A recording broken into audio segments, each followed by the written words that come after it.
it takes Zoom a little while to let people in, and then I'll also live stream to YouTube as soon as we start. Nice. So let me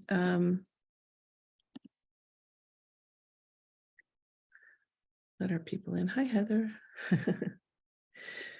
So Heather is the one who introduced me to your work. Oh, hi, Heather. So and you are coming to us from the future. I am. Isn't it so strange? Our context time. So it's Wednesday morning for you? Yeah, it is. And it's, what time is it? It's 10 o'clock in the morning. A beautiful autumn day. We have had so much rain in New Zealand, unprecedented amount of bad weather and rain. We've had cyclones, we've had like just flooding, and all this year. We haven't had anything like this in over 100 years. Wow. Yeah. It's been the same in California because, we've had sort of a historic drought, and now we're getting the longest winter we've had, which is not saying much because our winters tend to be quite short. But just rain and rain and rain. I'm super happy because we need the water. But there are people who are snowed in the mountains, for the last 7-8 days. It's problematic, Yeah, it's all these things that we don't prepare for that suddenly happen. And it's like, oh, if only I'd done this or I'd thought about this. But because, we've got so used to these seasons being a specific way, when something changes, it kind of throws us into a different way of thinking a little bit, and always reminds us that nature's in charge, really, and not so much us as much as we might think. It's a lesson we need to learn. Yeah. So I'm going to go ahead and start live streaming to YouTube because I know there are some people over there waiting.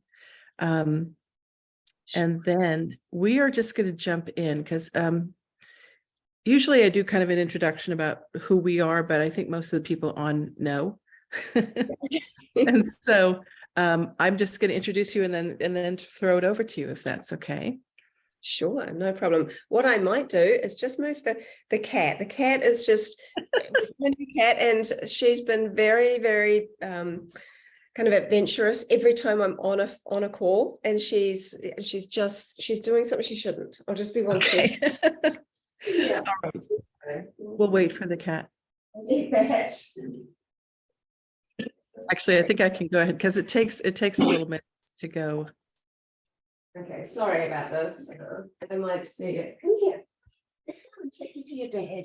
Come on.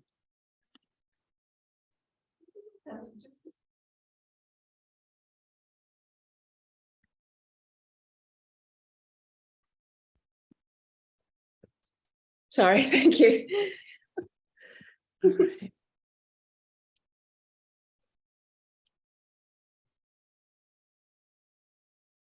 Okay, so it is starting to live stream to YouTube. And there's about a 10 to 15 second lag there. Sure.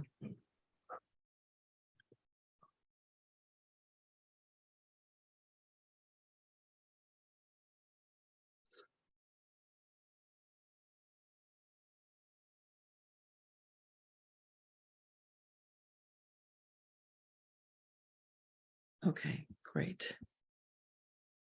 Right, we're ready to go. So I just want to welcome everybody. Thank you for joining us this afternoon. As we were chatting, I told Veda that she's joining us from the future because she's in New Zealand and it is Wednesday there, Tuesday here. And we're so honored to have her here.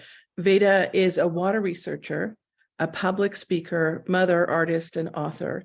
She has dedicated the last 8 years observing and photographing the life of water. She believes that water is fluid intelligence, observing itself through every living organism on the planet and the universe. Her primary area of focus is photographing water in its state of creation, the space between liquid and ice.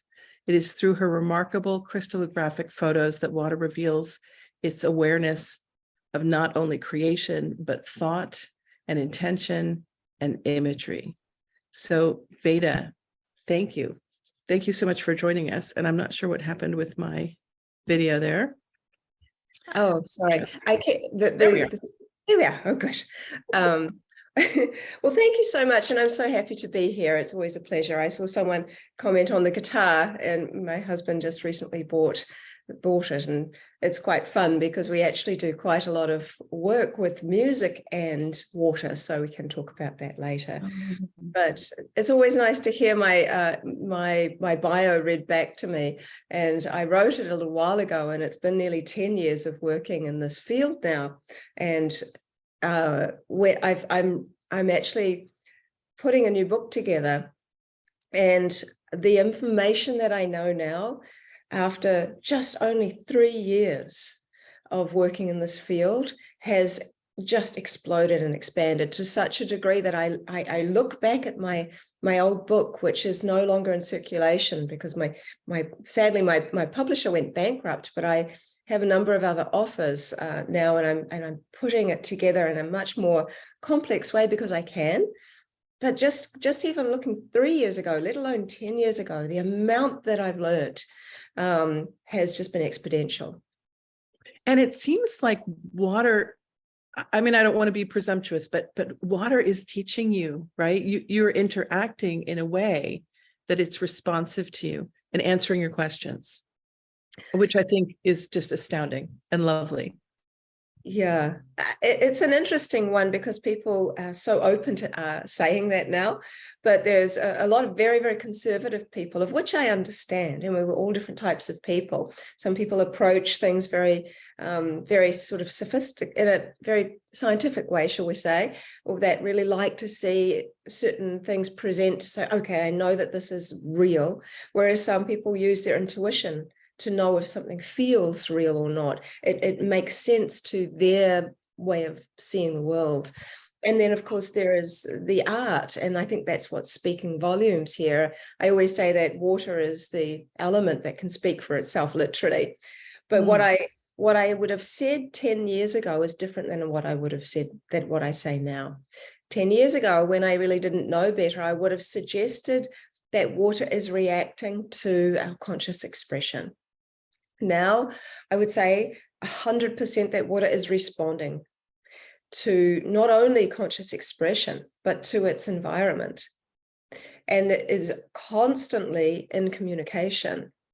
And that the salts and minerals in water that naturally occur in spring water and rivers and streams and the ocean, of course, and also within the human body, I think play a really big role in the way in which water stores information and shares information. Because when I've used distilled water, which lacks the salts and minerals, although it has something called a signature pattern, which I want to talk about in a second, because I've discovered that water communicates in 3 ways: signature patterns, art, and hydroglyphs. And I think that's important. So other than its sort of signature patterns, the patterns that I see regularly in distilled water, I don't see distilled water kind of giving me complex artistic imagery or hydroglyphs so much. And I think that's very interesting because I actually think of distilled water as being more of an observer, and spring water, for example, being more of an active participant with the ability to observe, which is much more like what it is to be a human being.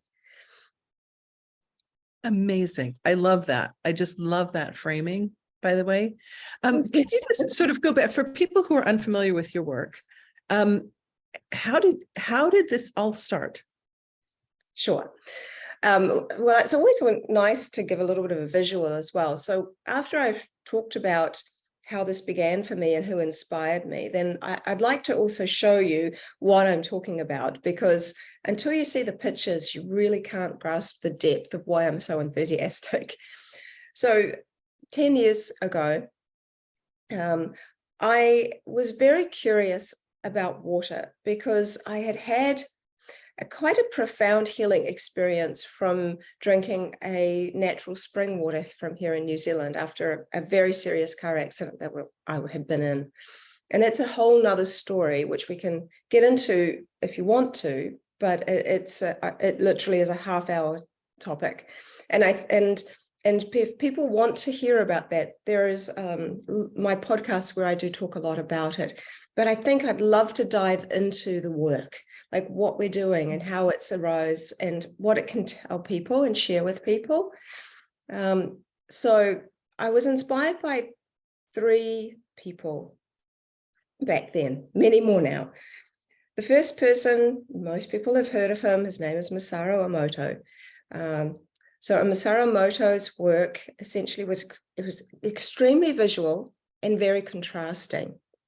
So he would inspire water by writing the word love or hate, or playing it heavy metal or classical music. So this is what I mean by the extremes, of which I had varied opinions about based off working with children, which I will talk about soon.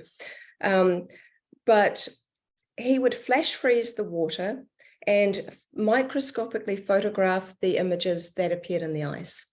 So he openly, this is why he wasn't embraced by the scientific community, he openly shares that he cherry-picked the photos that best displayed what he was trying to share with the world. So that doesn't take away from the significance or importance of what he did, but from the scientific community, they struggled to get on board with it. So what he did do was open the doorway for people to see themselves as sensitive bodies of water that were affected by their thoughts and their environment and all different other kinds of things. And I think what he really did was kind of suggest, look, we're made up of so much water. So we know that by volume, it varies between the 70 to 75% on an average of volume. But by molecular count, we are 99% water. That means that we have more water molecules in our bodies than stars in the Milky Way. And we literally see everything through the lens of water because our eye lens is 99% water. And yet, when we look in the mirror with our fourth phase water eyes, which are the only thing that is exposed if we close our mouth, which is the only thing that is exposed of this meat suit, and of course, it's water that we see. And so if we open our mouth, we'll see another watery thing, which is saliva. If we cut ourselves, we leak. If we cry, we leak. When we exercise, we leak. When we go to the bathroom, we leak. We are conceived through fluids. And yet because of this skin, we tend to only think we're very solid, and we're taught we're so much carbon. And so, of course, it's very easy for us to disconnect to the fact that we are so much water. And so I think that some of his work really made people kind of go, well, I'm this much water, and look what happens when there's a loving emotion, and look what happens when there's a not so loving emotion. Look what it does to the water. And that was very powerful. The second person who inspired me greatly, probably even a little bit more so for me personally. His name is Laurent Costa. He's a French microscopic photographer of water. He takes photos in a similar manner to Masaru Emoto. He wrote a book called Journey into the Heart of Water. He has become a friend of mine. And his ethos to do this work at all, the foundation of his work is not based off experimentation, because he considers water to be his spiritual teacher. And I have to say that I'm very much in the same camp as him from that perspective. And what was interesting with his work was that he was inviting water to share what it wanted with him. And he tried his very best to remain the observer rather than the influencer, if you will. Although it's very difficult as the observer to not influence anything at all, and that's a whole nother story. But he did his best to just be curious. And I think that that is the key, to stay in curiosity, to see what might happen with no expectations. And so he would sometimes smile at the water organically before he flash froze it. And he was seeing literal smiley faces in the water. in the microscopic photos he took, he was seeing hearts, he was seeing fish, and all of these things were relative to something that had happened in his day. So it's as if water was sharing things about him, things that were in his field, if you will, down the microscope. And he also got geometries, of course, and Emoto's work was very much geometries, and the whole world is made of geometries. We're attracted to symmetry and geometry. That's sort of a well-known thing. But we have a different response to art. And I think the arts are extremely human. You know, there's something very, very interesting to watch children draw and people paint. You know, the artists use their imagination. They're calling from another kind of realm to paint and design. And so I think this is very interesting because it's quite different than the building blocks of the universe. Although, of course, art and art expression is also part of that. It's just slightly different. And the third person was a man who was called Thomas Hieronymus. He was a radionic engineer, and he made a very interesting observation when he went into a Parisian meat market on a very cold day. He noticed that the freshly placed organs of an animal appeared to be affecting the way the frost froze on the glass behind where they were placed. For example, the frost would freeze into the shape of a liver organ above a liver organ, and so on and so forth. And he had this hypothesis that there seemed to be some kind of life force energy still emanating out of these organs, and he put that down to there being water in the blood. Now, interestingly, all our organs have something called sonic signatures. It's kind of a cymatic imprint of kinds that gives a blueprint of the shape, form, and function of the organ. And this is all held within the blood and within the water of the blood. And this information was still being, because the blood was fresh and the water was not coagulated too much. I mean, the blood hadn't coagulated too much. There was still, it was still quite liquid. So there was information that was shared with the water in the air, and we often bypass the water in the air because we don't really see it. But I think it is a very intimate relationship with spirit. And I really do want to talk about that too. So what was happening was that the information was being shared to the air, the water in the air, which was then crystallizing as it hit the glass into the shape and form and blueprint of the organ. And I took all of these three people's work, and I realized that the secret was in the freezing. Whether it was microscopic or macroscopic, the secret seemed to be where the unseen becomes seen in these icy realms.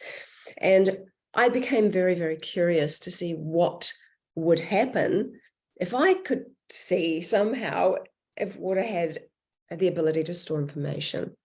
Because it's one thing reading books and seeing other people's work, but it's another thing when you do it for yourself, which is why I always encourage people to learn my technique and try this for themselves. So I thought, well, you know, I've got a glass petri dish because I had been working on another project, and I had some great water. I had some spring water, and I had my imagination, and I had a freezer, and I'm like, well, you know what? I'm just going to like project a thought into the water. I'm going to shove it in my freezer, and I'm going to see what happens. Very basic and rudimentary beginnings, but it's gone a very long way. So what I did as I was holding my petri dish of water, and I was thinking, well, what am I going to think about? And I noticed that there was this little bit of fluff floating around in the water. So I was like, oh God. So I put my hand in to take out the fluff, consciously thinking, I wonder if my hand will have any impact on the water's memory, because I really didn't know if that was real, you know, and I just still don't know if memory is even exactly the right word, because it seems even bigger than that. So I thought, well, that'll do. And I put it in the freezer with the peas and the broccoli and the ice cream and everything. And I then just left it alone and forgot about it. And I had no attachment to any outcome, because I mean, how many times do you really look at ice in your freezer to know if it's going to do anything anyway? We usually just open the freezer to get something out, and that's it. So a few hours later, I came back to the freezer and I'm like, oh yeah, let's have a look. So I pulled it out, I held it up to the light, and I took my very first photo on my iPhone. And that photo has launched nearly 40,000 photos of water responding in the most unbelievably intelligent way. And what I saw, that took up half the Petri dish. The Petri dish is 10 centimeters in diameter, which is essentially a kind of the size of my hand. The image took up half the Petri dish, and it was of my hand. It was just like the X-ray of a hand. And I was a little freaked out because I wasn't expecting to see it. And to such a degree that I thought, am I imagining things? God, I mean, I know that looks like a hand, but, you know, I showed my son Rama and I said, Rama, what does this look like to you? And he didn't know what I'd just done, didn't know what he was looking at. And he said, it looks like the X-ray of a hand, Mum.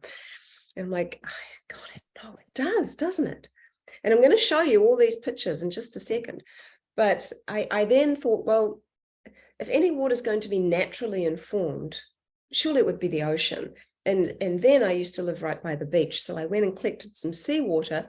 I froze a very thin layer, nervously opened the freezer because I thought, if I see something relating to the ocean here, then this might not be random. Pulled it out, took the photo, and there was this incredibly detailed fish with gills and fins and a perfectly round eye. And that really is when my freezer became my most used household appliance. And I began playing with water and inspiring it in many, many different ways. And a year later, I discovered my technique.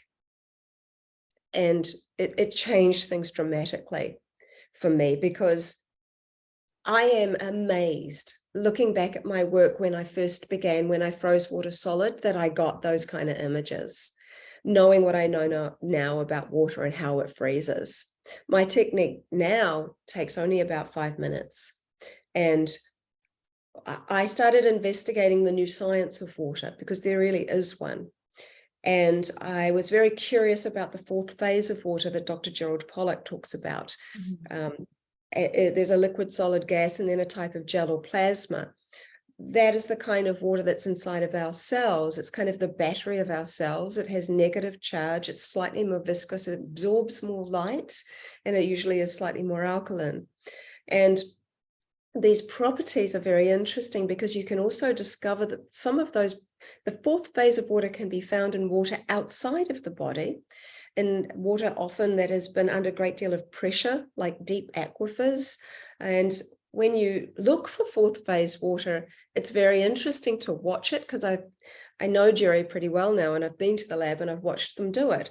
So when you're testing for fourth phase water, you get a little little thing of water, and then you put something called microspheres in it that basically they show where the direction that water is moving in, if it moves at all.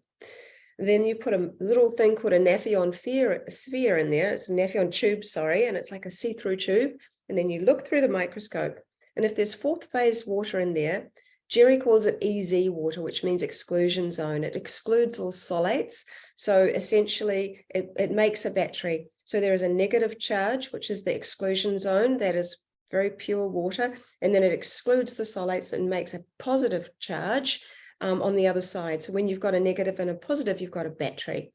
So when you are looking in the microscope, you see the water is self-propelling through the tube, round and round and round and round and round and round and round. Very, very interesting. It's got a kind of life of its own. And so what he said, though, that interested me was that you can get fourth phase water as water's going from a liquid to a solid, but before it's solid, and also in the melting stage. So I thought, well, let's see what's going on in my freezer. So I started opening my freezer earlier and earlier and earlier to see, when the water was beginning to create patterns. And eventually I got to the stage where I saw there was liquid on top and ice underneath. And I thought, well, that's very interesting. I wonder what's happening underneath the liquid. So I took it out, I tipped the liquid water away, and there was this crystallography that was very thin layer, incredibly complex. It let light come through, and the imagery was spectacular. And it's night and day from completely freezing water to using this technique. And I call it the state of creation because it is where water is able to design. And design in these three ways. So I'm going to screen share and share some of the images so really that you know what I'm talking about. So this is Emoto's work. I'm sure most of you will know it already. Again, it's very much a contrast. And I do want to talk about contrasts and children and how that can impact them. And sometimes how it can sometimes even impact adults, and why that led to my work with hydroglyphs. And so when we get to the hydroglyph conversation, I'll talk about that. Now you can see Laurent Costa's work here. It's like just so adorable. And it's just these cute little faces, this beautiful heart. And imagine seeing that down the microscope. How can you not smile at that? I mean, it's really quite remarkable. You see that telltale hexagonal shape still, but it's got real little faces in there. Really quite remarkable. So this is the first photo that I ever took after having that experience with the bit of fluff. And you can really see here, it's quite undeniably a hand. So this is the second picture I took of the fish. So I'll just show you here is the outline. There is the gill, the eye, the fins, the tail, and it's feathery like this because it's salt water and it's been completely frozen. And it's not the kind of salted ice that you get for like, you know, when you would go fishing maybe and you pick up some salted ice, and they use a different, they will often add the salt. They're not using the sea water necessarily. So this is kind of very interesting because seawater does look quite different than what we might think of salt water to look like in ice form. So this is the difference between techniques. So there's really clear evidence here that we're looking at something quite different.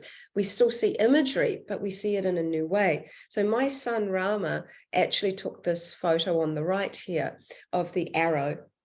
And we were talking about the Hindu god Lord Rama and how he has always got a bow and arrow. And we were kind of investigating some of his heritage because he's part Indian. And so we were talking about that, and he was saying, I want to get a bow and arrow, Mum. And I'm like, well, okay, well, let's talk about that. But we thought, well, we'll just do a test. And so he projected the thought of an arrow into the water with his thoughts. And then he froze it. And then he used my technique and he took this photo. So actually, I didn't have anything to do with this photo, but it's a wonderful example of the difference between the two styles. So I wanted to see, you know, can water recognize faces? And so I used my friend Wendy's photo, and I put my petri dish of water on top of her photo for 30 seconds, removed it, froze it using my technique. And you can see that it's clearly picked up on her features. And so someone had sent me a picture of Sadhguru and asked if I could show the picture of his face to the water. And you can see that water is clearly picked up here, the eye, the nose, the beard. And you can see how large this image is because this is the side of the petri dish. This is where I overfroze the water. It's taken me a long time to get my technique perfectly, and different waters freeze at different temperatures, and different freezers have different temperature settings. So there's always a little bit of trial and error, but you can still see, regardless of the fact that it's slightly over frozen, you can still see the beard and the mouth and the eyes and the hair that is formed from using this image. I've always been interested in classical studies and ancient Greek, Roman, and Egyptian history. So hence the picture of Jupiter or Zeus. And so there are other images of different faces, but I'm just giving you a little bit of an outline of the work. And what's quite nice here is this is just a little variety. And someone just added a nice little piece of information for me actually about this particular photo. So I asked someone who was pregnant to drink some water and leave me some and think about their baby. And they were in the earlier stages of pregnancy. And so when I froze the water, you can see that the outline. I've outlined the image of the fetus. And what's very interesting and different from the rest of the pictures is that you can see there's a light emanating all the way from the base around the spine up to the head. And someone pointed out, and it really is in alignment with Dr. Mauro Zapatero, who I highly recommend people look up. He is a Harvard doctor, talks and focuses entirely on the cerebrospinal fluid, and is actually saying that it is the portal to cosmic consciousness. And he's a remarkable man doing great things. And so someone actually said what we're seeing in the light is the spinal fluid in that image as well. So this is an interesting one. Each picture has a story. And so I was at a cafe and I was having a hot drink, and I noticed that there was a Schnauzer dog drinking from the bowl that they had left out of water for thirsty dogs. And my mind immediately went to, I wonder what that water would look like if I froze it. And so I plucked up the courage to ask the waitress if I could have a takeaway cup for the dog bowl water. And she looked at me like I was a complete nutter, but still smiled and let me do it. I said, look, I'm a crystallographer. I'll show you the photo and da-da-da-da-da. Anyway, it was worth it, because when I poured it into the Petri dish, it came out like an etching. It's remarkable. And you'll notice that these are not photocopies of the pictures. Water is an artist. It is really showing that it absorbs the information. But I think what's important to understand is that water is showing us the energy of what it's absorbed. So it's showing us the energy of the child. It's showing us the energy of the animal. It's showing us the energy of things, as opposed to an outright photocopy, which actually nature doesn't do. You know, nature's not into photocopying anything. Everything has just that tiny little bit of something different. Even if that is on a more subtle level, even with twins, identical twins have different personalities. They are not identical in personality. So there's many, many little things that can be different. So it does not surprise me at all that water does it this way. For this one in the middle, my daughter is very interested in birds and animals, and we got a book out from the library with really beautiful pictures of birds. And this is a photo of an owl, a close-up of the owl's face. So we got a piece of cardboard, and we put the piece of cardboard down the middle of the owl's face, and we put the Petri dish of water on top of the piece of cardboard over where his eye would have been. So he wasn't there was a separation between the actual picture and the water, and yet still water designed the other eye as if it had a quote unquote seen it, which I think is quite remarkable. Where are we? Let's go back here. So, and here are just some more examples. What's curious about this one is that you can see I put my thumb in as the inspiring influence and took it out and froze the water, but you'll notice there's a chip on the nail in the picture. I actually, 3 hours after doing this, I chipped my nail in exactly the same place, which was very interesting. And not the first time I've seen something like that happen, where water has shown me something that then appears a few hours later, because I don't always influence water. I'm actually far more interested in what water has to share with me. I no longer need or feel any, desire even for water to show me that it sees what I see. I feel very much more interested to know what water sees, what it wants to share with me. This one here is interesting. I was chopping onions and started crying, and they are chemical tears as opposed to emotional tears.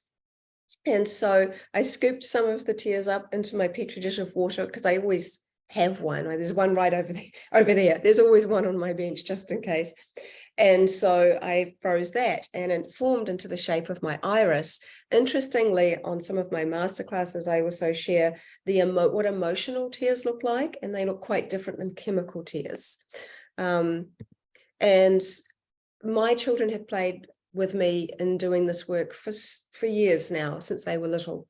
And in this one up here, the Batman one, because some of them you might go, why is she even doing that? But often it's because the children have got involved. So my son left the petri dish of water beside him whilst he watched Batman. He said, oh, I can watch it with me. And there was this cute, innocent interaction that happened. And so water designed Batman for him. And it's so interesting when you kind of start to really go through this work, where you see this impression, which is just so unique and beautiful. And again, just here's a few more. And literally there are just thousands and thousands, and we can go on and on. But there is something, I think, oh, this was an interesting one that not too many people have seen.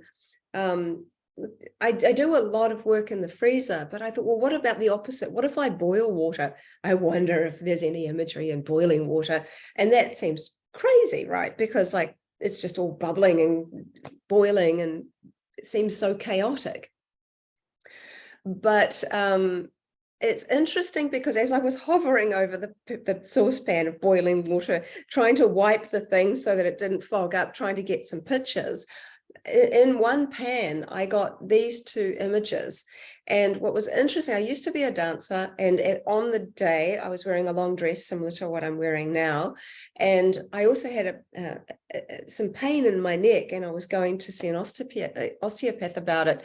And you can see, you know, there's the spine here, and the skull, and even the teeth, and here's the dress and the arms and the face. And so these are just to give you some examples of kind of what I'm seeing. And people could say lots of things about, well, maybe you're just imagining that you're seeing them, or you want to see them, and there they are. And that's very understandable, I believe. But after so much work and such a huge body of work, and with so many people seeing the same things, when we've done it, Dr. Jerry Pollack invited me to do something which I think is quite right. Years ago, he said, why don't you put a questionnaire together and of 25 of your photos, and have a question under each one. What does this image look like to you? Don't tell them what they're looking at. Don't tell them anything, any of those things. And so I circulated it through social media via other people. So no one even knew it was coming from me. No one even knew they were looking at ice. And there were 200, I think it was like 290 people, round about that figure, that did the survey.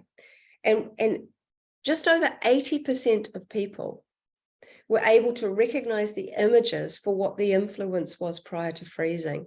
And out of those 25 images, there were 3 where 100% of people could recognize the image for what the influence was. So water is literally painting and designing at the age of someone of around, 14 years old. It's really quite remarkable. So then to see this even in boiling water, it just blew my mind, because I didn't have any expectations. I think that's always that when you get sometimes the very best results, when you don't have an expectation and you're just curious and you just thought, I'm just going to give this a try. So this is my freezing technique. And I mentioned earlier that water communicates in 3 ways. And then I'll stop the share and we can get into some other conversations. As I'm sure you have some questions for me. So these are in blocks of 4. So this block of 4 here is the signature pattern of filtered water. It looks like lines kind of compressed together. This is the signature pattern of tap water, municipal tap water, and that looks very disordered. This is the signature pattern of spring water collected freshly from the spring, and this is the signature pattern of rainwater, which looks like a fanning pattern with a curve. Now, there are other signature patterns of water, but this is a nice little example. And then there is the art of water, of which you've just seen a lot of. But what's interesting here is that not all these pictures are mine. So this here is not mine. This was taken by a lady that actually works with Dr. Gerald Pollack, and she put the water next to a bunch of fruit, which was mostly apples. And you can see how large the image is. Someone took this photo of this duck. And although I really should enlarge this so you can really see how amazing this image actually is. You go, why would somebody use nail clippers? Like, that's weird. But they didn't intentionally do it. The nail clippers were just sitting beside the petri dish of water. And what's interesting about this work, it's by a guy called John that is a colleague of mine and uses my technique daily. And you know, he's incredible. We've learned a lot from him. And so he took this and he freezes outside because he lives in Utah where it gets very cold. So he's watching his water literally freeze in the nature's freezer rather than in his freezer. And then we come over to signature patterns, to hydroglyphs. And hydroglyphs, I think, are some of the most profound things that I've discovered. And there's so much more to learn about them. What you're seeing here are 64 examples of a symbol that is the energy of a word. So to get one hydroglyph, I have to have written a word, put my petri dish of water on top of it for 30 seconds. It's a number I just give people as a protocol. It's not too long, it's not too short. I freeze it using my technique and then I photograph it. If I use that same word and see the same symbol and do that 50 times, seeing the same symbol appear, I can say I have one hydroglyph. And I've discovered that these hydroglyphs have layers of meaning. So to get one layer of meaning, I need to do the exact same thing. And so I have close to 40 hydroglyphs, and I've been doing it for 5 years. And I only got 40, but I understand some of their layers of meaning. And what's very interesting is that when I asked water, what is a hydroglyph? It answered me in hydroglyphs. It gave me the message glyph and the living glyph, and we understand them to be living messages. So this is profound, and it's gaining more scientific attention because there is repeatability. And I'm presently working with a quantum physicist who is actually writing a paper on this work as in how it can be. How does this work? I present the art, and just like Jerry Pollack wrote, you know, these images in this art that Veda shows us is amazing, but it's up to us as scientists to figure out what's happening here. So we can kind of go into some other questions if you like, because I can talk for hours with no prompting. So I'll give you a chance to talk. So I have two questions that people have asked, but I have so many. So Heather wants to know, for beginners, do you recommend trying to imprint visual, auditory, or emotional or feeling stimuli for like people who are just starting to do this? Okay, that's easy. In the very beginning stages, when you're starting to do this work, I recommend that you invite water to share whatever it wants, and that be your intention. This is not an experiment. I really want to stress that. Most people that find me are not the type that are really that are interested in kind of experimenting as much as they are in really finding a connection. And so I think most people understand what I mean by having a relationship. And when we begin relationships, often, you know, we want to know about that person. It's not all about us. We want to share, but we really want to get to know someone, right? And so there's a lot of things that we learn through body language, not just by what someone says. So this is kind of the body. We want to learn the body language of water. And so by learning about the body language, we start to see, how does water like to communicate with me right now? And so by doing that, often you'll see a signature pattern. And signature patterns are really, really important, because if you don't know them, you won't know if water's changed when you've inspired it. You know, it's very important. So in the beginning, do your very best to just be curious and think, well, if I want to get to know water, then maybe I just need to observe it for a bit. It's really important to get to know the technique. And as you're getting familiar with the technique as well, then that tends to take the mind over a little bit, just trying to see if there's ice underneath and there's a liquid on top, and if that's okay. So essentially the rundown of that is that you for a 10 centimeter glass petri dish, I use glass, not plastic, because glass is essentially made of a type of crystal, which is silica. So crystals are in all our information, are in all our technology. They store information. So glass helps water to store memory for longer. So also one of the issues I have seen with people that use plastic dishes is that water will often push away from the middle. So you get this opening in the middle. So glass, you might find that your glass dishes sometimes are not flat at the bottom. They might have a dip, or they might have a bump. If they have a dip, you're fine. If they have a bump, you might find the same thing happen. Water tends to push itself out to the sides and kind of create an opening. But water is usually so keen to communicate that where it opens, it will often, the edges will be in a shape of a face, or the edges, or it may even create like a heart shape the way it opens. So then you want to be able to have 2 tablespoons of water in the glass petri dish. So when you tip it, 3/4 of the dish is empty and 1/4 is pooling. That's how you know you've got the right amount, more by the ratio. And for anyone that doesn't have petri dishes, you can use like a Pyrex glass baking tray, or a flat bottomed glass drinking glass. They're not as good. And the thicker the glass, the longer things take to freeze. And then and then at that stage, this is where after some time, you might start interacting with water, and you'll know what it is. You know, once you've got the idea, you've got the sense of how water freezes, and looking for the technique and seeing, okay, I've got it at that liquid on top stage and ice underneath. And I always say, give it 5 minutes and 20 seconds. And if it's still liquid, close the freezer and time it 2 more minutes, and then open the freezer. If it's still liquid, do it again, and keep doing that until you see ice underneath and liquid on top. And you can shine your light of your camera into the water to actually see, okay, is there crystallography in here? And each person's freezer setting is different, so that is going to make a difference. But as far as your inspiring influences go, a lot of people ask me, what should I do? Because obviously I've been doing it a long time. I can only give suggestions, because ultimately this becomes your own personal relationship with the life force energy that is water.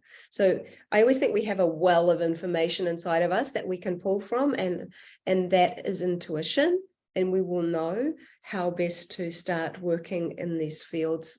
It will just come into your mind as an inspired thought. So that goes to the next question, which I think you alluded to, going back to the owl picture, the eye of the owl. Ralph wants to know, with the was created, it was a mirror image that was created, right? Is this suggesting that water intuits the holographic nature of things, and reflects that back? It's a great question.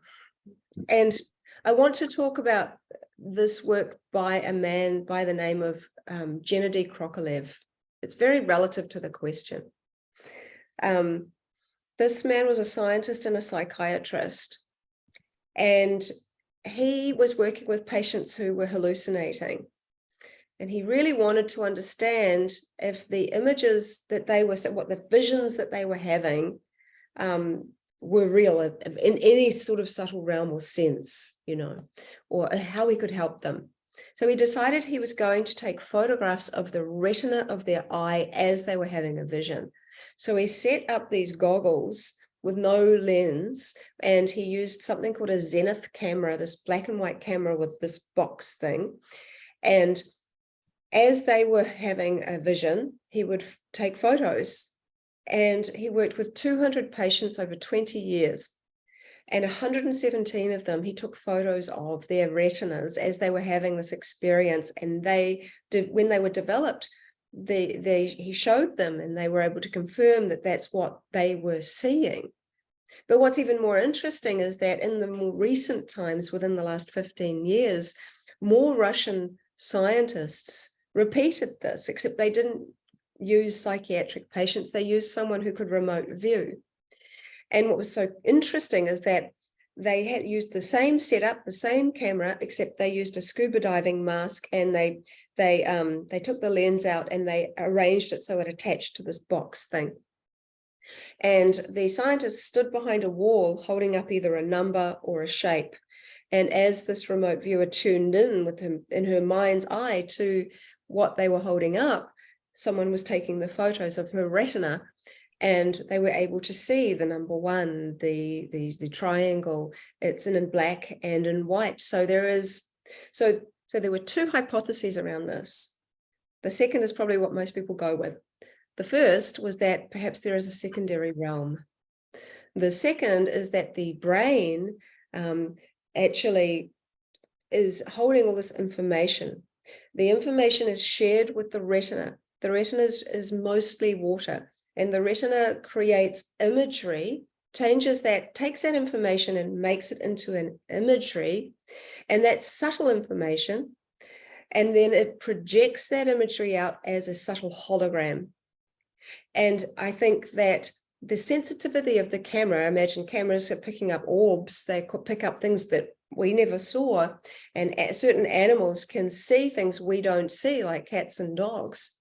And I think that as we're having a thought, and although his situation was different, those examples required very serious mental imagery.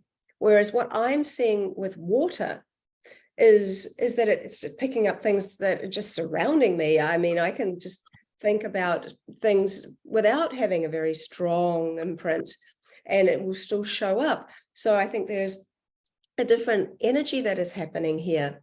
And I think that everything that has water within it, which is everything that is alive, has an energetic imprint on and output.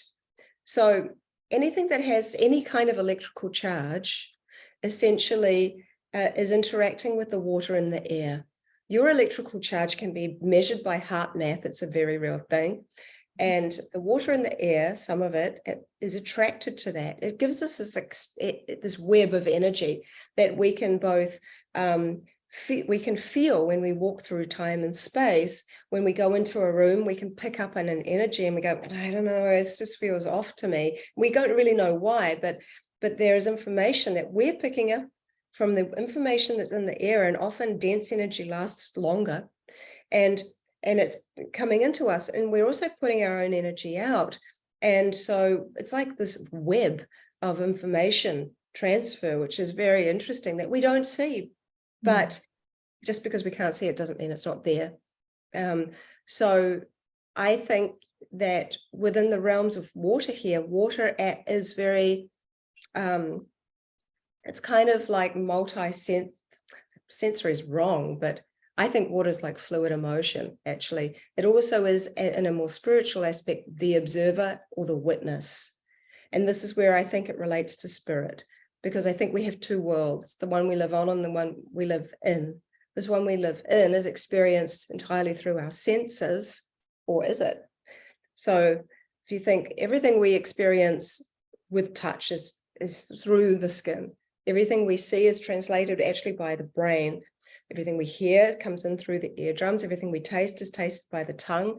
So all these experiences that we have of the world, even seeing the world, is experienced within this body. So what do we experience that's outside of this body? Well, we can observe ourselves.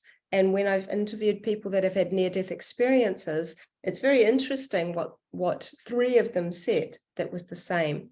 They had the sense of rising, which is what a gas does. And of course, there is a connection between water and gas. And then they looked upon their body being resuscitated and thought, I hope that person's going to be okay. So they had become the observer. So I think that there is a very intimate link between the two types of water in the body, which relate to the Maori word wairua, which means spirit, two waters. and that is the spiritual and physical waters. I love that. Jerry has raised his hand, so he'd like to ask you a question. I'm going to unmute him. Or Jerry, you can unmute yourself. Okay. Yeah, I'm unmuted. Thank you for such a wonderful talk. It's really amazing stuff that you're doing, and I'm glad you're doing it. I'm a water researcher also, but a slightly different type. And I thought I'd relate what I'm doing, and that might have a possible experiment for you. I play with water, and for example, I found that I can bless water, and that'll give it an energy of harmony that you can measure using what's called a BG3 pendulum. And that blessing can have a lot of energy or a little bit, depending on what you do. Put your hand around a cup of water for 1 minute. Tap water will go from a level of BG3 from 200 to about 1,200, which is like spring water. If you make a statement and you hold your hand around the water and make a dramatic statement of saying, instead of just holding your hand and thinking blessing, say, I am blessing the water. The water BG3 level will go from 200 to about 1 million, a huge amount. So one thought of a possible experiment is just do that. You can say and be who you are, being your divine self. And you can say some affirmations, by the way, to get there. You can say, I am rethinking, rethink I am. And that sort of puts you into the role of who you really are, because now you're rethinking about who you really, really are versus Austin. And when you do that and say, I am blessing the water, see what picture comes out of that, and see what picture comes out of just putting your hand around water, which will probably make the water a little bit more like your spring water with the lines on it, the structure. But I just thought I'd make that comment because what you're doing is amazing. I love it. So thank you. Oh, thank you so much. And I've done a great deal in relation to this topic that you talked about. So it's one of the gifts that tap water has given me. And a lot of people give tap water a bad rap, but I found it to be extremely responsive to consciousness. And I think it's important that we understand the deeper levels of what we're looking at in this crystallography. So by understanding the signature patterns of tap water, when you bless it, or when you even hold it to your heart for 1 minute, when you're in a seated, calm position, I can see, and I've done this multiple times now over the years, that tap water, the structures of tap water change to look incredibly different and improved. So it will start to show me ferning, it will start to show flowers, it will start to show hexagonal patterns, it will start to look more like spring water, but it doesn't change chemically. And I think that this is a very, very important thing. Because then what are we looking at here? What are we seeing? What is water doing? And I think that this is where it comes into an integration almost, or at least a very big overlay into what it is to be an emotional person. For example, I tend to think of tap water like a sick person. When somebody comes and cares for the sick person and gives them a hug and makes them some food or kindly tends to them, there is usually a feeling of gratitude that comes from the person that's unwell. And anyone in the healing world, the natural healing world, will say that an attitude of gratitude is the first place to start with your healing. And so I know that what we're seeing here, the signature is the water's energetic state of health, its emotional well-being. And this is very relative to, so my dad is Maori, so from the native New Zealand Maori, and we have a very intimate relationship in relation to water and how it relates to us. And we think that all life, all nature has something of which is a life force energy. And this life force energy is what we are seeing. Is it happy? the life force energy? Is it strong, or is it weaker, or is it sadder? And the bigger the life force energy is, which is like an emotion, the more presence can embody the being. And so when we see that tap water is changing structurally, we are seeing that there is an emotional response that is happening. And I've done work where I've had my petri dish of water, tap water, of which I've already done the structures of. I've let it melt and then had it sitting in its liquid stage. And I've invited 64 people from all around the world to send loving and blessings to the water. And then eventually, after some hours, because I had to account for all the time zones, I froze that. And that water was some of the most spectacular looking structures I've seen. It looked just like spring water, but it had this light and clarity about it. And so this is very important work, of which I'm writing in great detail with examples in this new book I'm putting together. And I think that when you use the same water and you let it melt and then refreeze, we really are seeing some dramatic changes. And this includes when you put water into a singing bowl and play it. This includes filtering it through silk. This includes different kinds of inspiring music or emotional connections, many, many things. I am very honored to be working with tap water. We call it dead water. So often I hear people talk about it because of its chemical compositions. But does that mean it's dead? No, I don't believe it does. I believe that what it means is that it is, okay, this is really important. When we are looking at water, especially scientifically, we read its analysis. And what are we reading? We're reading about how many sulfates it's got. Has it got bromide or bromine? And does it have iron? Does it have, how many total dissolved solids has it got, and all this? But what we're looking at is what water holds. What do we even know about the water itself? And I think that this crystallography is giving us and showing us the energy of water. And this is very profound. I don't think I realized in the beginning, and I have done thousands and thousands of different types of work with water, and many, many of them have been around use. So people send me their vortexing machines and their energy things, and to see how it will improve tap water. But I have to be honest, because I have seen some of the most profound structural changes come from the human touch. Mm. Yeah. I love that so much. And we had a conversation a couple days ago about technology versus human, kind of our natural senses, our natural abilities. Now, along those lines, Derek wants to know if you've experimented with charging water with terahertz frequency. Yeah, a friend is just has a device that is actually going to be sent to me, so I'm going to be doing that soon. I have done some with different devices like the Healy and different things like that. People send me stuff all the time. So often I do the work privately for them, so I need their permission to also share information. So most people are fine with it though, but I haven't done that yet, but I will be.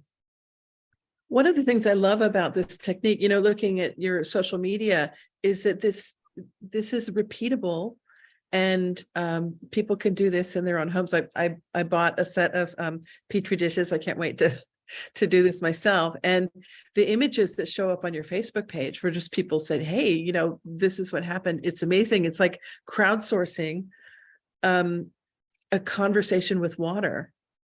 I just love that. And people are so clever.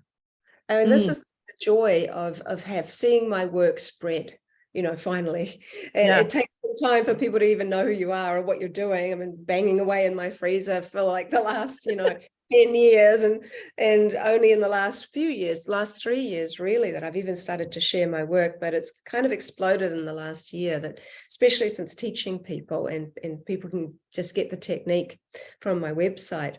But that's the joy of, and because people are so clever, we get to learn a lot from them. So it's not just about like replicating the work I do. We've actually got to understand that we can, because I have a private Facebook group for people actively using my technique. Once you have and know my technique, when to become part of the group, you need to say that you have my technique, because it's only really for us. But there's loads of people on there, and they're sharing. It's like a giant study to say that, okay, this isn't random, other people are doing this too. And it's interesting because the more people who share, you get familiar with the look of their work. So water has its own look and design relative to the person. So my work has a certain look about it. And you can go, people can kind of recognize my work. Whereas John, who works outside in the outdoor freezer, water responds to him in a really different way. And Rachel, who's been doing it for coming up to 7 or 8 months now, daily, you can recognize her imagery. And people, not only does water have signature patterns, but water can design a person's signature pattern. You get to understand your own signature pattern. You see that changes when you have a giant change of perspective. It's quite interesting. So I always encourage people to do it their way. I used to teach art too, because I was a professional oil painter for many, many years, and until I launched into the area of research and crystallography. And so I see the world from a very interesting and artistic perspective. But when I would occasionally fill in for teachers at schools to teach little children art, well, not so little, around the 10 to 12 age. And sometimes they start to study about art history, and often art people teaching art will say, let's learn how that person designed this and how that person painted this. Let's try and recreate how Picasso did this and that and the other, to get into the kind of, I guess, the mind of the artist, if you will. But little kids and a lot of children, and they want to do it their own way. And whenever I'd come in, I'm like, okay, I know you can learn all year about these other artists, but I want to know about your art. I want to know what your style is. I want to see how you create. Show me something new. Show me something that represents you. I think it's important to know also that with the hydroglyphs, I'm saying I'm using words, right? But water doesn't absorb, it doesn't read words, but it absorbs the energy of words. And it crystallizes into the energy of a word. And that is important to really let that sink in. For example, my glasses here are my glasses. Nobody's particularly excited about that, right? We've seen glasses before. Okay, but if I said, this is the energy of my glasses. For me, the energy of my glasses comes with sight.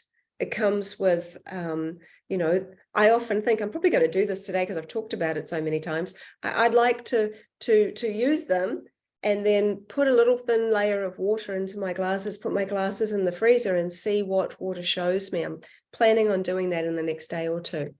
It's just whatever kind of comes into your mind. This is the beautiful part. We can get so creative. And I also think it's wonderful because it's really showing us about energy and how important that really is. Because when I go into schools and I sometimes teach this work in a mix of art and science, water science. Certainly I used to before the last 3 years happened. And I'm teaching around the ages of 10 and 12. And I'll say, if your skin was invisible and your organs were see-through, what would you look like? And how would you recognize your parents? And so the children will always come back with, they'd look like streams and waterfalls and rivers and tributaries. One boy said he looked like a brain-shaped cloud with electrical rain shining down in the shape of a person. I'm like, God damn, like, where are you from? And so one girl said, oh, well, of course I'd recognize my mummy because she feels like my mum. And I think we all have that sense, you know, you can have someone that looks exactly the same, like a twin, and they feel different. So this is like our energy is very, very vital. It is our vitality. And so what water is showing us is the crystallization of energies. And so I think that this is important, especially for people that have been working in the field of energy as energy healing for long periods of time. We understand the power of the spoken word, because I've done tests where I've used saliva and I spat into the dish and I've frozen it, and saliva forms in bubbles that kind of harden and become quite silvery. And I've seen imagery etched onto the bubbles relative to the last word I spoke. And if we think about that, that really kind of goes into this idea of why we would pray or we would bless our food or our water before we drink it. And often we're looking for water. How is it going to help me? Well, I will tell you, there is no pill, there is no water, there is no food, there is no medicine that heals you. You heal you. And I think that this is important. You know, it's always you that's healing you, that's taking information and then reordering it to give you a healthy state of being. And so I think a lot of what we're learning about water is really a learning about our own potential. And for those poor people that get such a hard time, where I've seen it, like even dowsing, you know, they get, oh, that's just old-fashioned bollocks. Well, it's really not. How do you think people found water all those years ago? Dowsing is still used to find water. Absolutely. People that use energy healing, well, that person's feeling better. Just because we can't see the energy doesn't mean it's not there or that it's working. And using this technique, just showing how sensitive the tap water is to energy healing, like Reiki, for example, we see dramatic structural changes. And so I think this is important. The different colors affect water. The glass bottle that's blue, you can make blue solar water with it. It helps the water to remove trauma from the body. Very good for people who have been in an accident or have gone through something terrible. Very, very potent, where you just take the best water that you can, put it into a glass container bottle and put it in the sunshine for up to 2 hours. And that's why it's called blue solar water. And then you can use that as a kind of water medicine. And water, fresh water, if you are lucky enough to go and collect your spring water, which I always recommend, it's like a pilgrimage. We have this disconnect when we go to the supermarket and we just pick one off the shelf. We don't tend to think that used to be from a spring. We don't even know what that spring might look like. We can maybe visualize it if we go that far, but often we just grab something to drink. It's the same way that for people that eat meat, often it's packaged and we see it and we cook it. I've been vegetarian since I was 8, but I know, lots of people do, but there is no association with the animal that it once was attached to. And so there's a lot of disconnect we have to our food and our water resources. So but if you're going to buy water that is spring water, understand that spring water is very vital in its moving state. But once it's put into a bottle, it's also very sensitive to artificial light. And so the more artificial light that comes through the clear bottle, the more disordered often you'll find and especially if it's in plastic. And so there's many things. I like to use bottles that have glass that are darker, that have a color to them, just to protect the water from the artificial light. So there's lots of little things, if you're handy, and I really recommend this to handy people. There've been lots of studies done from different perspectives. So I spent a lot of time in India. I've traveled the world a lot, and India is often a second home to me. I've been 9 times, and I go out to the villages. And in the villages, one day I was there, and there were 3 ladies. One lady was pumping from a water pump. 2 were holding a silk sari underneath the water as it poured down and filtered through it into a bucket. And I asked the person, what are they doing? And they said, well, they're filtering it through their silk sari, and the silk helps to filter the water on a more practical level, but it also helps to apparently filter the sadness out of the body. And so I found that very interesting. And that was years ago. And then I read that Steiner recommends the same thing about silk filtration. And then when I talked to Jerry Pollack about it, he said, well, if you put water beside silk, it starts to build this exclusion zone. So I say to people, you know, if it's hard for you to get like a fancy bottle or any of these things, just whatever bottle you've got, ideally it's not plastic.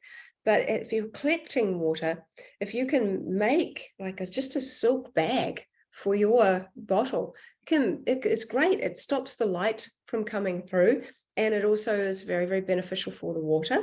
So there is a multitude of things you can do, but you need to remember this. And I often, you know, I know people are always looking for the externals, but no matter how amazing your water might be on that you've done to it, the moment it reaches the saliva, which is the welcoming committee, right? Usually we don't welcome it at all. Normally we just drink water and we don't think anything more of it. And we might think, well, I hope it heals me. We're not thinking about how we're welcoming it into this body.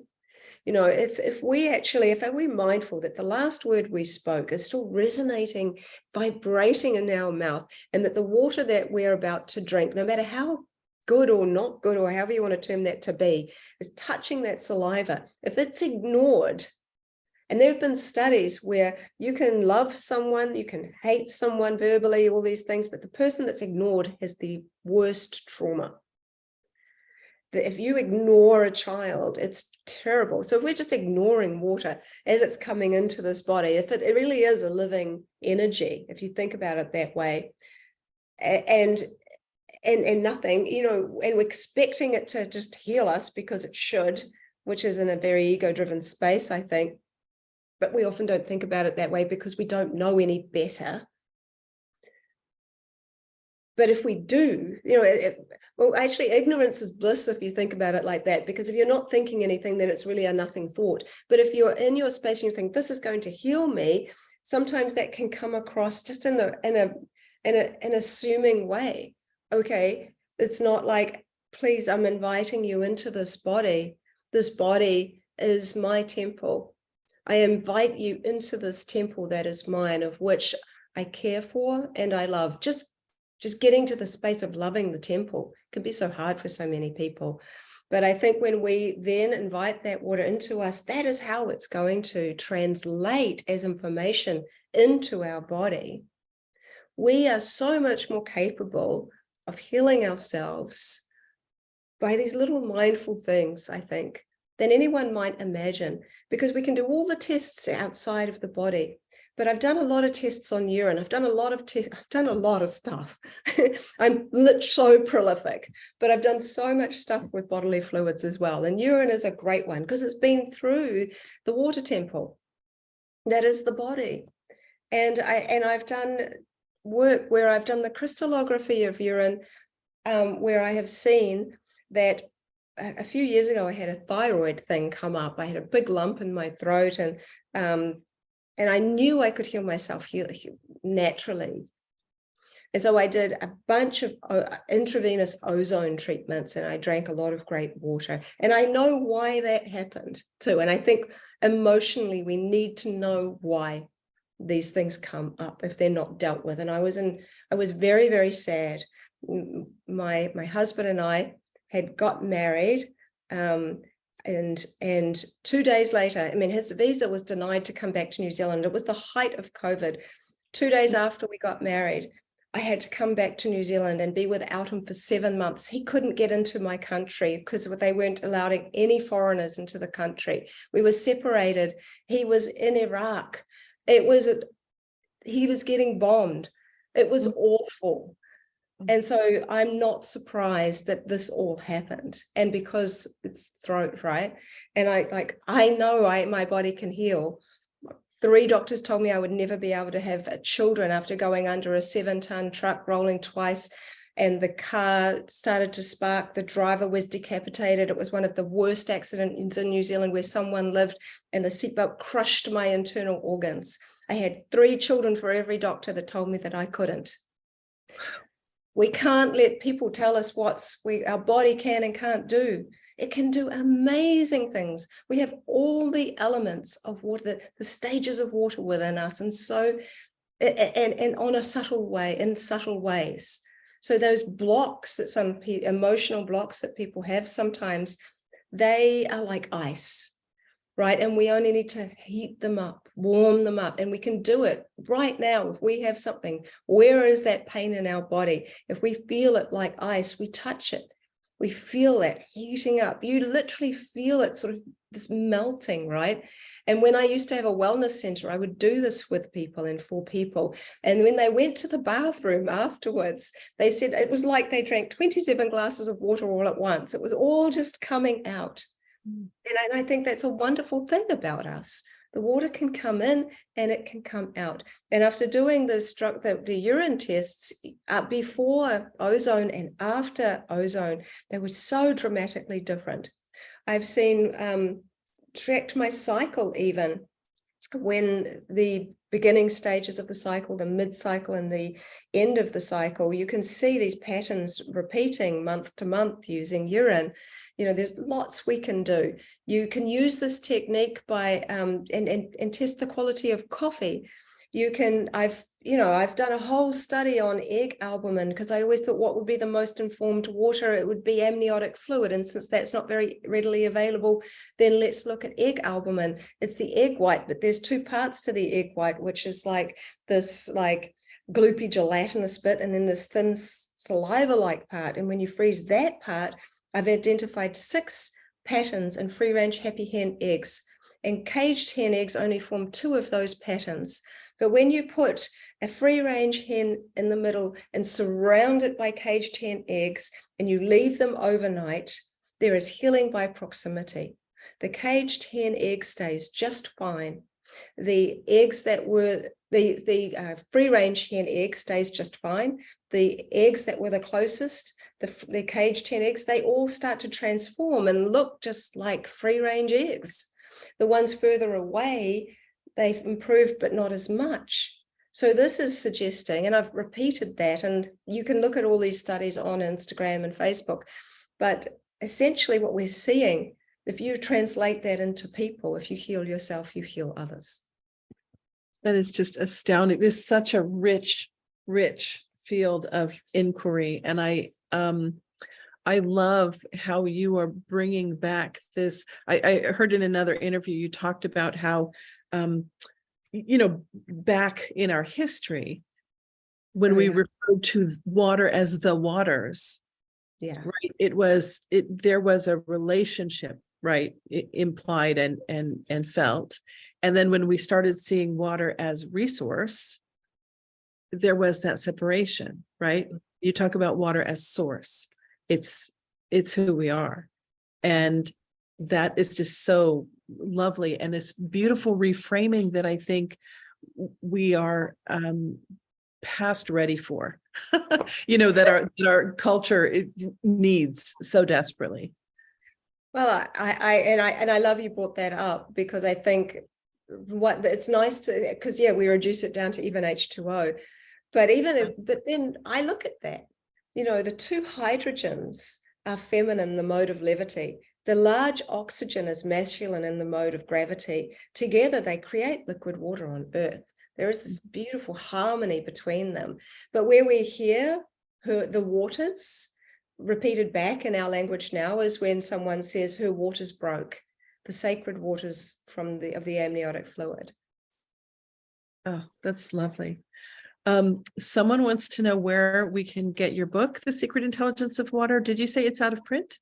It is. There were 1,000 copies made, and they're all gone. The publisher went bankrupt, sadly. But in a way, I'm in the process now of writing this new book, and I have so much more material. So I'm deciding what to do. I've been approached by a couple of publishers, and so or whether I'd self-print. I just need the quality to be good. So once it's available, I'll definitely let everybody know. But you know, I think that to be able to have a book that talks about everything that I've just shared with you and shows it in picture imagery and takes you on a journey, and also have a gallery of the work. And I think I need a section on other people's work as well, because it really does reinforce that it isn't only me having this special relationship that we all do. So it may not be for a year, I wouldn't imagine, but it is coming. Yeah. But if people want to keep in touch with your work, they can go to your website, right? Absolutely. Yeah. Yeah. It's VedaAustin.com. And also you can reach out through Instagram, but best to go through my website, and you can hop on beginners workshops. I do 4 masterclasses a year, and the last one was 11.5 hours long, so I might have to break them up next time. But I have amazing speakers on. I share all my research, my work. I tend to have a topic that we focus on, and I'm just mulling over which topic it's going to be about in May.